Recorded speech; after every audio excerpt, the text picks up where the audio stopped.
The choices that the church makes this time of year for the Gospels is quite amazing. But they're all about our Lord's love and His generosity. Our Lord multiplied food at least once, probably twice, maybe many times, but is recorded. 2 occasions are recorded. And this is one of them. Now, the first reading is telling us about love. And the discipline of love. You know, it's not a sentiment, it's a will. And it's a will to do good to others. The problem is that costs. It costs to love. Now, look at this one here. His heart was moved. They just, in our text, they just get out of the boat. And our Lord sees this big crowd waiting for him. And his heart was moved with pity, the text says. He's moved with compassion for them. Because they're like sheep without a shepherd. And he began to teach them many things. They need to know. They loved to listen to him. Because he talked about the Father.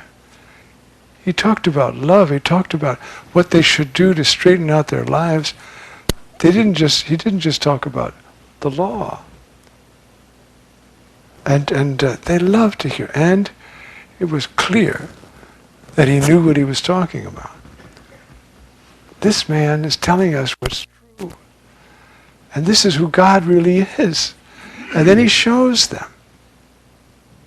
First, the disciples come up to him. Look, this is really nice, Jesus, that you're talking and teaching all these people, but let's get real.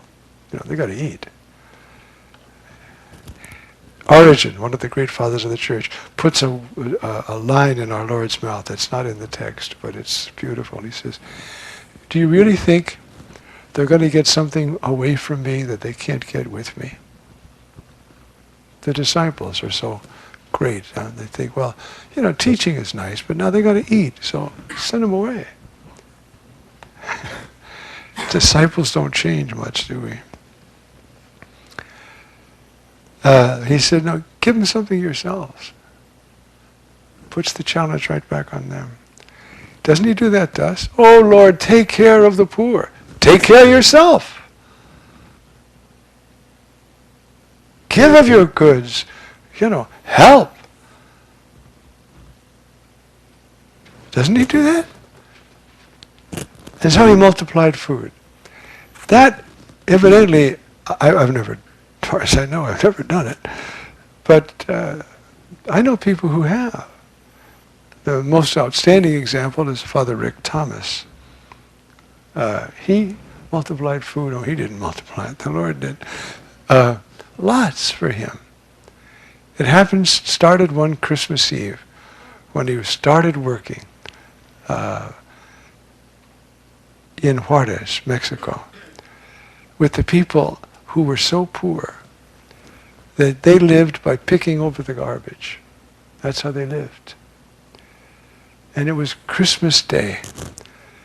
And of course, they didn't know one day from another. They had no idea what day it was. And he said, I've got to find them food. So he figured there might be, 150 of them there. So he bought, some bread and some meat and a whole bunch of stuff and put it in his pickup truck and went over there. And there were about 300 people there. He just said, well, we'll do what we can and, explain to the others we don't have any more. He gave out food and there was plenty for everybody. Now, I don't know how many times that happened in Rick's life. Something like 15 or 20, or maybe more. I know a friend of mine, a very fine theologian, René Laurentin, went down, he wrote a little book an article, I guess, about him. He was there, he watched it. Once Rick said, I'm going to get it on TV so people can see for themselves. Of course, the Lord didn't do anything. He doesn't want to be a TV star. So the multiplication is something the Lord does lots because He loves the poor. And so He did it, you see?